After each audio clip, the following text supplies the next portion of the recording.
You know, watching The Acolyte week after week is like only realizing that you were asked, how's your day? And the only realization that you come through is that you understand that you're about to have a massive meltdown and let loose all of your problems, only to come to the severe realization that the person that asked you is the person at McDonald's wanting to take your order. But now Mr. Sinister is going to be your therapist now, you little heathens up there. Now that The Acolyte is over and we're able to have an episode of complete and utter nonsense and debauchery, as well as already adding damage to an already destroyed franchise, let's get into episode 8 of The Acolyte, shall we? Let's have some blabber. When we're looking at everything we've had to deal with The Acolyte so far, it is very pleased for Mr. Sinister to say that this is the finale. The turd has finally left the body. Well, since we see Osha May, one of the stupid idiot sisters here, now decides to put on a ball gag mask in a BDSM scene, which I'm pretty sure, just looking by this chick, I'm pretty sure the safe word here is pineapples. Her and Darth Sis Daddy are already going to see that she has episodes and connections to the dark side, because that's the writing that we have right now. Writing that was developed by blind children that were just coming out of a hurricane. But if things weren't dumb enough again, my dear sinners, we have Osha, who's able to escape, or even it's May at this point, by giving her titty twister to Jedi Master Soul, who didn't know that this was going to even happen, and escapes by going back into Brendar, at one of their moons. Who the fuck even named some of these goddamn planets? And this little asshole right here has got to be the biggest little shit ever. So you're just going to tell me that Basil was able to get away with this? Are you kidding me? I'd put that goddamn thing right over a fucking moon. Fuck you, Basil. Fuck you and your eyebrows. The plots with this enough, my dear sinners, is enough to make me want to headbutt a pitchfork. If Jedi Master Soul not creeping on the young children wasn't odd enough alone, because they don't want to put any of this messaging in there, do they, my dear sinners? Who the hell is this show even written for? This is what I gotta understand. What's the even point? What's the plot? What's this leading up to? Oh, I know the new fan base that they wanted. Virginity is cool. Come on, virginity. So even now, we're seeing that the complete sacrifice of Jedi Master Torben, even though Soul had to kill the lesbian space wizard mother, is completely pointless. His death meant absolutely nothing. His sacrifice meant absolutely nothing. His character meant absolutely fuck all nothing. If things weren't bad enough, again, my dear citizen, I have to keep fucking repenting this, is even there's a little cameo that comes in. Well, one of two at least. But let's see what Star Wars Theory thought about it. Trains.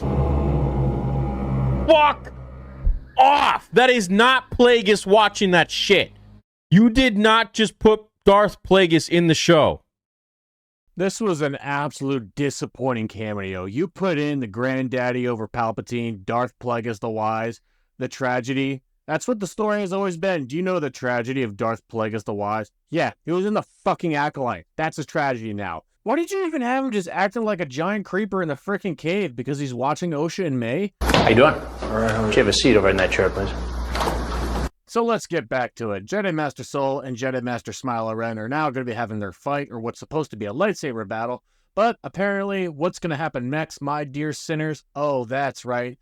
Lesbian witch lady daughters are now finally going to show up. That's not supposed to be a lightsaber battle. That is the worst pathetic excuse for a lightsaber battle I have ever seen in my life. I've seen better play fighting with children. But of course, Daddy gets the force choke and uh-oh, it turned red, my dear sinners. It is red now. So, if anything, Jedi Master Squid Game is now dead because he gets force choked by the little angry child and dies and everything turns red, and that's what this is supposed to be now.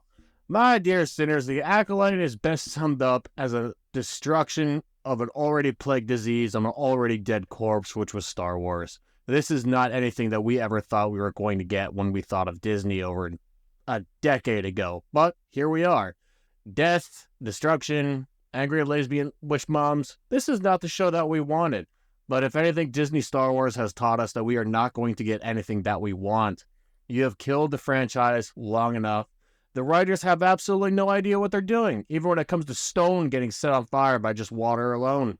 Water didn't even help it. Nothing helped it. This show is just a disgrace. If anything that came out of this show, Lee Jong-jae, which had to learn English for this role specifically, I gotta give the man credit for that. This is a waste of talent for him. There are talented people in this, even discount Ezra Miller, but angry lesbian space moms and this little angry twin child thing is just an abomination. Nothing else from this, my dear sinners, can be saved as far as the Star Wars that we once knew and loved.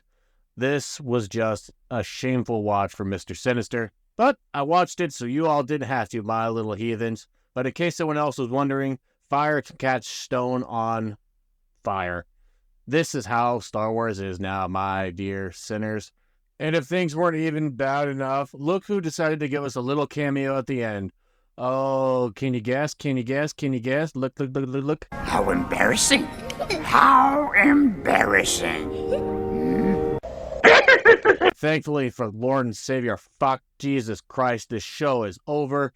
I'm gonna go ahead and headbutt a pitchfork now. Thank you all, my dear sinners, and as always, until we meet again.